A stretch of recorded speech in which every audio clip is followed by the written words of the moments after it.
Hello, everyone. This is Tiffany Castleberry with Unchained Life. And yes, I sound different.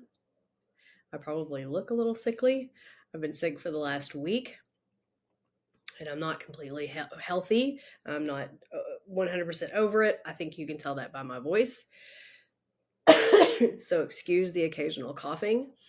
I decided to go ahead and do this because one, I'm wearing something that I don't normally wear. And since I tend to wear a lot of the same things because I like comfortable clothes, I was like, hey, I should probably do this while I'm wearing something that I haven't taken a video in. But I am jumping on here to have a chat with you guys. And I wanted to, there, what I would love to do, in all honesty, is have like a session to where it's just live and people could join or not join or call or whatever. That's ultimately what my goal is at some point, just because I think that it would be more fun to be interactive sometimes. And I like to get different opinions and perspectives. And because I know that my way is not always perfect or right or whatever. And I'm very well aware of that. So I have a plan coming up, ideally. I have two gentlemen that I've asked that I would like to have on my podcast at some point, and they've both said yes. So that's a good start. Now I just have to not be sick, ideally, and figure out how to do this with more than one person. So that'll be another fun task for me to do because I'm clearly not an expert at doing these because my focus is not on being perfect because I know that that's never going to happen anyway. But my focus is always to try to provide you guys with the best information and topics that I can. Um, they're both veterans, so we can talk about being veterans. We can talk about a lot of different things, but that's in the future. That's not for today. Today, I had a conversation with an individual, and it made me think about some of the topics that I do, some of the topics that I haven't done. I also thought about what I learned at church this weekend, which my pastor just published a book and it was released last week. It's Pastor Stephen Furtick. It's Do the New You. And so over the next 6 weeks, I believe it is, we are going through the book and the 6 different things he has to teach us for how we should live our life and the scratching of the dog. But yesterday was you Penelope, stop. I don't know why she feels like she has to dig before she lays down. She does this frequently and it drives me insane, especially because it's carpet and I don't want her to tear it up. But not the point. Not the point. Not the point. Not the point. Not the point. Um, can you tell that I'm sick? I cannot stay on track for nothing, you guys. But I'm going to do my best. I promise. I'm going to get you some information that's important and helpful, and I think that you could utilize. So, first topic from Pastor yesterday was you are not stuck until you stop. I am not stuck until I stop. So it's similar to, in my mind, I'm going to equate it to it's only failure if you quit because you cannot succeed if you don't learn from your failure and you just quit at that moment of failure, right? That's when it's actually failure. If you're not learning from it, if you don't try to do better or like if it's a product, one of the better examples that I can give is like think of all the operating systems on a computer, right? They don't, it's not like, hey, the first operating system came out, it was perfect.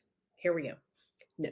There were trial and error, trial and error, trial and error. Certain things didn't work, certain things did work. And until they got to that right product that they wanted, at least the first time, because obviously we continue to upgrade operating systems now frequently, but there was a lot of failure, right?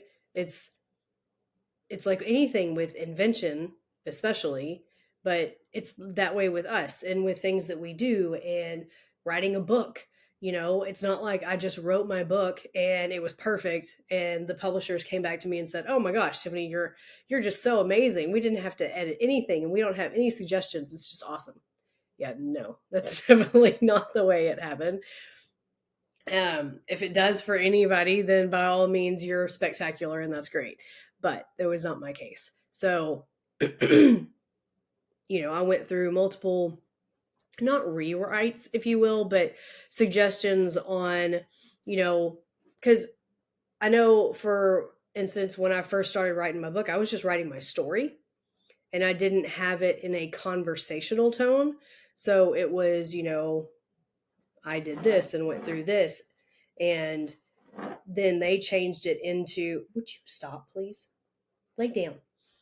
Then they changed it into conversations that, um, aren't necessarily exactly how they went down. Penelope, if it's not one thing that I can't keep on track for myself, it's going to be her. She's laying down now. Hopefully she's asleep. Sorry, you guys. My goodness. What a trying time to get this started. We're in the first 7 minutes. So hopefully it gets better from here. But so when I started writing my book, I didn't write it conversationally. I wrote my story because that was the purpose of my book, was to write my story, to get my story out there to help people. So, I wouldn't call it a failure per se, but it wasn't perfect, right? So they came back, they had suggestions. Hey, let's do this. Hey, what if we create a conversation here between you and your dad? What if we create a conversation between you and a friend? Whatever the case may be, right? So unless we stop at that point where they come back and they go, okay, this isn't going to work. We can't publish it the way it is. We're going to have to do X, Y, and Z. If I just threw up my hands and was like, oh my gosh, I failed. Oh, I quit. I wouldn't have a book today, right? So you have to keep going. You have to learn. It's failure is not a bad thing. And I've said this multiple times in multiple podcasts. We need to change the stigma around that. The purpose of failure is a stepping stone to success. You have to learn what doesn't work before you figure out what works, right? It's like starting a business. It's me trying to reach out and help people. Well, if all I do is sit on the sidewalk outside my house and just, sit there and ramble, first of all, people are probably going to think I'm crazy and they're probably going to call the cops. That's not going to help anybody, right? It also isn't going to reach a whole lot of people, or it's going to reach the same people that walk up and down the street or that like to utilize the park that's across the street. So I would say, lesson learned, right? That's not beneficial for me just to sit outside on the sidewalk in front of my house. I'm not reaching the audience that I need to reach. I can't be against social media because that's where a lot of people are nowadays. I was thinking about this literally this morning. I would love to be able to just open, God, old school, apparently, go old school and open a brick and mortar store. It's not really a store, but office or whatever, if you will, that has walls. People can see a sign outside. They know what the purpose is. They walk in, they get a service, right? And that doesn't reach everybody either nowadays because we've got so many 30 somethings, 20 somethings, teens that their life is their phone and the internet. So if trying to start a new business or a podcast or, anything, if you're not open to new parameters, then you fail. That's where you fail. If you don't learn and continue to take those stepping stones to learn and do better, and then you succeed, right? Um, Go back to what Pastor said. You're not stuck until you stop. I currently feel stuck. I currently feel like I'm in a place where I know I need to be doing something else. I know that he has a different plan for me than what I'm currently doing. I know that my desire is not to be in staffing. I want to help people. And some people can argue that and people in my particular company would argue that we do help people. And I can see that in certain areas. I cannot see that in all areas, depending on the area that you're in. Do people really want a job? Because nowadays, let me tell you, it's it's hit and miss. There are some people that we have absolutely helped place at a job they absolutely love and they're so thankful for it. And then there's other people that they really say that they want a job. They have all these great words that they throw out there, and then they show up for a week, maybe a few days, and then they start skipping or they start showing up late. And then they get released from the assignment. And then it's, oh, well, I need another job. You have to go to work first. Like, boy, I do not want to get on a soapbox, but as a former military person like you and a Gen Xer, we just weren't raised that way. We weren't raised that, you know what, I just don't feel like going to work today, so I'm just not going to go to work. You get up and you go to work, unless you're sick, right? Because I'm not going to go into the office to get other people sick. It was not enjoyable for me to have to take PTO, my earned PTO, that I would like to take a trip or something like that because I'm actually sick. That didn't make me happy, but I did it because one, I have a person in the office that's pregnant, and it would be very hateful for me to go in all kinds of sick and with a fever, and knowing that if I have a fever, I'm probably contagious, and being around her or, anyone else in the office. Not That's not smart, right? That makes sense. But just to wake up one morning and be like, you know what, I don't feel like it, so I'm just not going to go to work today. Yeah. Oh, I really, Mary just wasn't nice to me yesterday, so I'm not gonna go in today. That's not how the world works, people. So when I say I want to help people, I want to help people that actually want to help themselves. Maybe that's the better way to say it. I want to help people that maybe in horrible, actually, you know what, I'm not even going to beat around the bush. Here's the reality. And it's not like I can go on a job site or indeed.com and go search. I told a friend this weekend. I can't go out and search fight human trafficking. Those jobs don't just pop up. It's not, doesn't really work that way, right? There's tons of organizations that are out there. Most of them, if you go to their websites or whatever, then they ask for volunteers, and that's great, or donations, and that's also great. And both of those are very important. I want a job. Like, I legitimately, that's the career I want. I want to help people. I want to either work on the reintegration after they've been saved, or I want to work on finding them, or whatever the case may be. Like, that's some of the stuff that I would love to do, is to be able to truly help people. Because and I have all these, I guess, unusual ways of helping people, and I say that because, like the conversation that I had earlier today, I try to focus on things that people don't talk about. So I don't want to have the same conversations that everybody's having. I want to have conversations that are in tune to those things per se, but the things that people don't talk about. For example, so one of actually the highest read blog that I have is titled, excuse me, I believe it's Abuse and Pelvic Floor Disorder. And I don't know if that's the exact title, but that's pretty freaking close if it's wrong. And the reason is not because it's riveting. I don't think that I'm one of those Judy Bloom, or oh, what was her name? I remember these books when I was a kid that all the housewives loved. And I cannot for the life of me, I cannot for the life of me think of her name. Anyway, but I'm not a riveting writer. That's not me, right? The book I wrote is about my life. I didn't have to be creative for that. I just had to write about my life.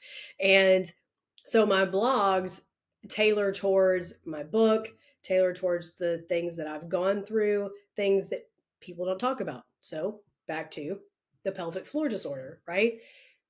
People can, just like I was telling this person this morning, I can look at a domestic violence victim, physical assault, any of those people, I can see those wounds. I can see a bruise. I can see a broken arm. I can see a laceration. I can see those things, right? But what we don't talk about, and whether it's people are unknowing or they are ashamed or embarrassed or whatever the case may be, and I get it, is we don't talk about the internal trauma for excuse me. I told you there was going to be a lot of coughing and crap, but we don't talk about the internal trauma.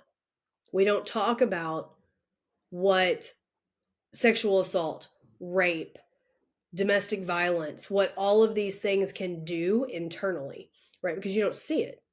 And so nobody thinks about it except for the people that are going through it. And that's one of the reasons that I talk about some of these topics that people are like, Tiffany, why are you talking about this? Because nobody talks about it. And because people feel really alone when they're going through these things that occurred because of an event that they never asked for. The reason I know these things is because these are things that have happened to me that I have to deal with for the rest of my life because of events I never asked for. I never asked when I was 4 years old to be sexually assaulted or molested at 8 years old, or raped, or I never asked for any of those things to happen in my life. But they did.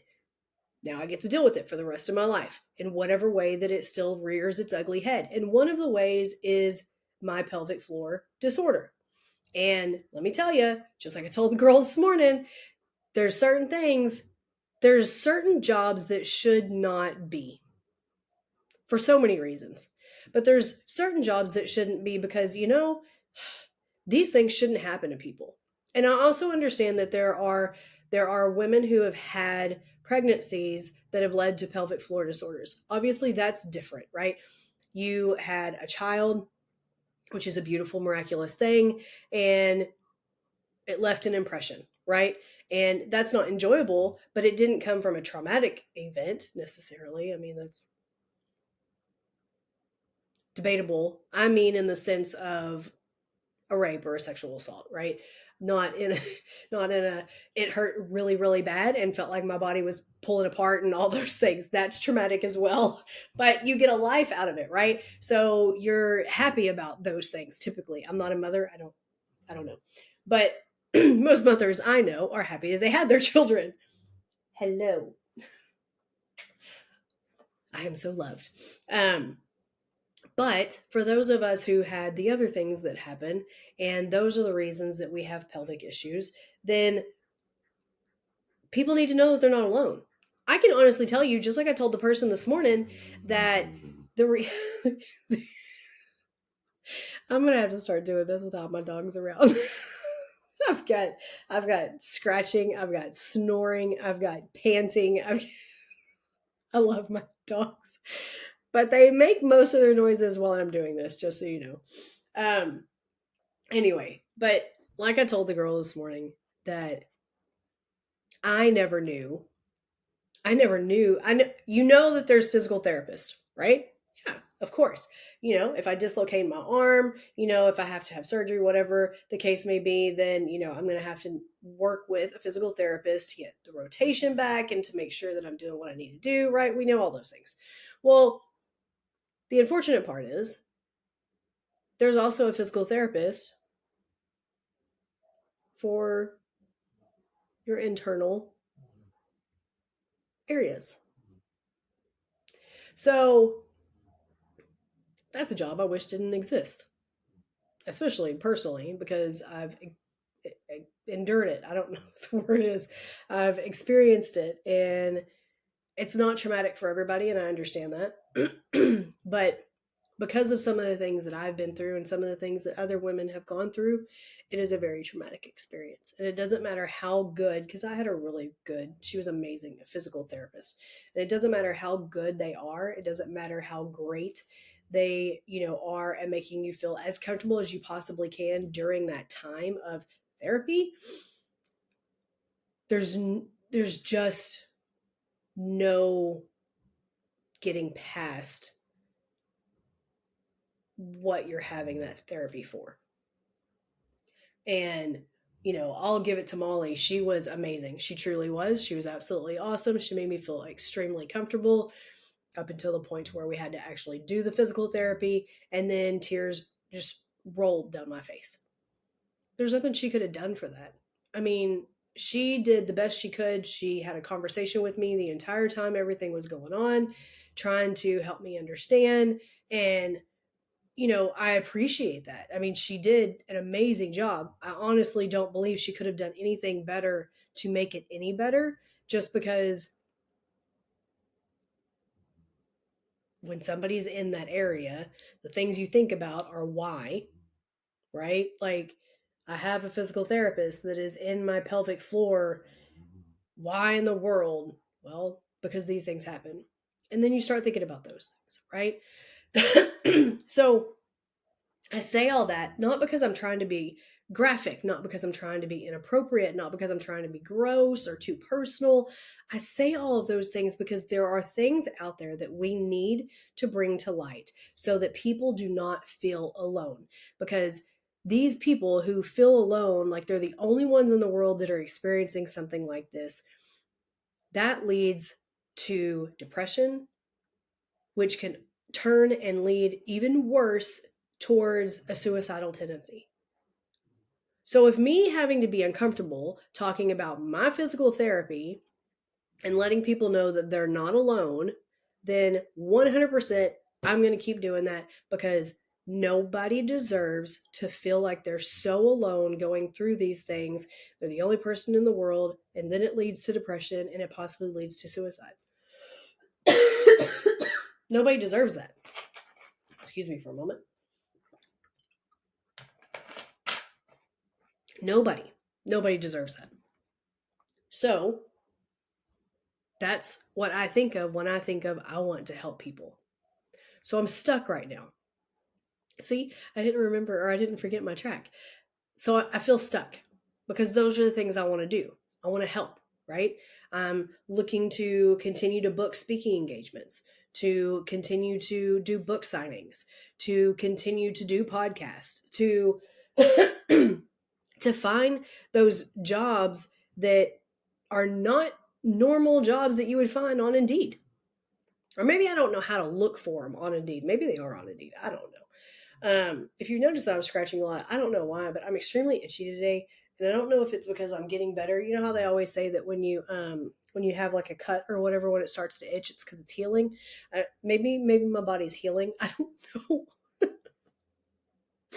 I don't know, but I feel very itchy today, and I'm snotty, and I'm coughing, and the only thing that I can be grateful for, besides the fact that I'm alive and I know that I'm blessed, is I don't have a fever. So I don't feel completely miserable, but I'm still not. I don't feel good. Um, but nonetheless, so I digress. So I feel stuck. And in an effort to not continue to be stuck, I have to keep moving. I have to keep going. I have to keep praying for the right. Y'all are going to notice every time I scratch now. But I have to keep looking wherever I can, right? I've looked at the a21.org. I applied to a position with them. I've looked at Tim Tebow Foundation. Her song is dedicated to human trafficking and helping people to, one, to be found and saved, and also to help them reintegrate back into a positive life and understanding that they can still have a good life after what they've been through, because that's horrific. And they need and deserve all the help, love, and prayers and support that they can absolutely get. So those are the things that I look for, right? Those are the ways that I'm trying to consider, how can I help people? And I've even considered, working within the church and what that may look like. I'm not a pastor. I don't consider myself worthy of a title like that. But that doesn't mean that there's not something within the church that I could do to help people, those same kinds of people, right? Focus on, if somebody, if they self identify, I guess is the best way to say it, and they're asking for support or something along those lines, and having, you know, trauma survivors and different people that not necessarily all just human trafficking, but those people, obviously, anybody that's been through childhood abuse, anybody that has been raped or sexually assaulted. And i think I think there's a place for me. I think there's a spot in the world for me, but right now I'm stuck and I don't know where it is. So my point is, I'm stuck, but I'm not going to just give up. I'm not just going to stop. I'm determined. I'm too stubborn for my own good to just quit anyway. So this is me giving you a personal example, because I feel like that's what I do best, to make sure that others don't feel like they're alone. So if you feel like you're stuck, keep going. One little step at a time. If you can be stuck, but if you're still taking a step, no matter if it's a small step or a slow step, still a step, right? You're still trying to progress. That's what matters. You got to just keep going. It's not a race. It's not like, well, I have to accomplish, these 10 things to feel like I'm not stuck. I mean, if you want to put that on yourself, that's your choice. I don't recommend it. Just because every day is its own obstacle course, if you will. And some days you'll get through one event. Some days maybe you can get through 5 events. Some days maybe you're really good and you finish the whole obstacle course. And then you start over again, right? Like, it's nothing has a perfect plan, because first of all, there's no such thing as perfect. There's just not, outside of Christ. Okay? But we can't be that. So understand that there's no sense in striving for perfection, because we're never going to get there. So you're setting yourself up for failure, like actual, like, failure that you can't continue on from. Like that's, if you want perfection, you're setting yourself up for failure. That's just the reality of it, sadly. But there's goals, right? Okay, maybe this is perfection. So my goals are, I want to hit this right here, and then we're going to hit this, right? Because you strive towards it, maybe, understanding that we're not going to reach perfection because it's not realistic, right? So what is a realistic goal that you can get to? I know, I'm just doing this for the fun of it now. Because if you set a realistic goal, then you have something to strive for. And it can be a goal that's as close to perfection as possible, but understanding that it's just not going to be perfection, because we can't hit perfection. We're just not perfect. We're human. We got a whole bunch of mess that goes along with that. And kind of like my snotty sickliness now. There's no perfection in this. But you guys have stuck with me for 30 minutes. I'm so proud. I've made it 30 minutes. I really honestly didn't. I started to think about doing this and I was like, I might make it 20 minutes because I know that my throat is it's gonna give out. I was like, it's not gonna work. Look at us 30 minutes later. Yay. I hope you got something out of it. I really do. I hope you understand that as long as you don't stop, you can be stuck, but it's not permanent. You have to keep going, right? Just don't give up. Even if it's one step, it's like I tell people all the time, even on your worst days, all you have to do is focus on that next minute or that next hour, whatever's feasible for you, right? This is the worst day ever. I don't know how I'm going to get through it. Well, don't look at the whole day. What can you do? I can breathe for 60 seconds. Breathe for 60 seconds. And then what can you do for a couple of minutes? And then progress that way. There's absolutely nothing wrong with that. If that's what you need to do right now, then that's what you need to do. And if anybody gives you crap about it, tell them to shove it. I know, that wasn't a very nice thing to say. I mean, I don't have a problem with it. There's absolutely nothing wrong with standing up for yourself and saying, you know what? I don't have it in me to make it through the day. So I'm focused on making it the next minute, making it for the next hour. And if that's not good enough for you, take a hike. How's that? That's the way I feel. If that's not good enough, if what I'm doing in life is not good enough, okay, exit stage left. I've told people that. I had somebody that I thought was my best friend for 20 plus years, who went on a tirade one night of telling me how much she did not like me, laughed at me because I wanted to start a business helping people, and just kept listing things left after right after left after right, one after another of the things that she did not like. And I looked at her and I said, you really don't like me very much. I said, okay. I wish you all the best in life. And that's it. I, I can't, I mean, the way I look at it is I can't help if you don't like me, I can't fix that.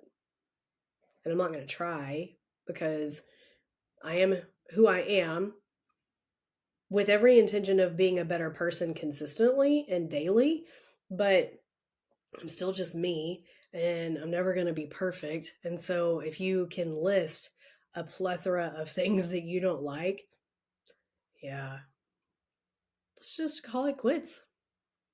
I wish you the best. I mean, it's sad, but at the same time, I mean, if that's how you really feel, I'm not going to beg you to stay in my life, right? Nobody deserves that. You don't deserve that. So please know if people can't support you where you are and they keep trying to, just push you or thrust you into where they think you should be, tell them to take a hike. I'll never forget, I had a guy that I thought we were friends.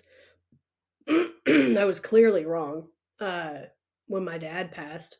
And I remember him telling me, and I mean, we're talking maybe a few months after my dad passed away. Um, and I'll never forget. Haven't you just gotten over that yet? What now? Yeah, definitely not. So we never spoke again because I said, no, this isn't something I'm just going to get over. Uh, in fact, this is something that I'm probably going to deal with for the rest of my life. So if that's an issue, and it genuinely was an issue for him. I still to this day don't understand it, but okay. Bye. I know that may sound cold to some people, and I really do understand that. However, I'm also a firm believer that life is short, and I only need so many people in my circle. I'm not one of those people that needs to be fawned over. I don't need to have, hundreds or thousands or millions of people fawning over me and telling me I'm amazing and I'm beautiful and blah, blah, blah. Yeah, no, no. I prefer authenticity. I prefer real. And that's the kind of person that I am. And if that's the kind of person that you prefer, great. If it's not, then you need to make sure that you have the right people around you. That's my advice. You need to have the right people around you. Don't cater. Don't coddle. Don't make excuses because you're only hurting yourself and them in the long run. Everybody deserves to have the best group of people that love them and will truly support them. And please understand, that means a real group of friends. You're talking maybe 3, 5 max, but 5 is a lot. You may have more people than that. Like I have more people than that I really care about. But as far as my inner circle, I've got I've got 4.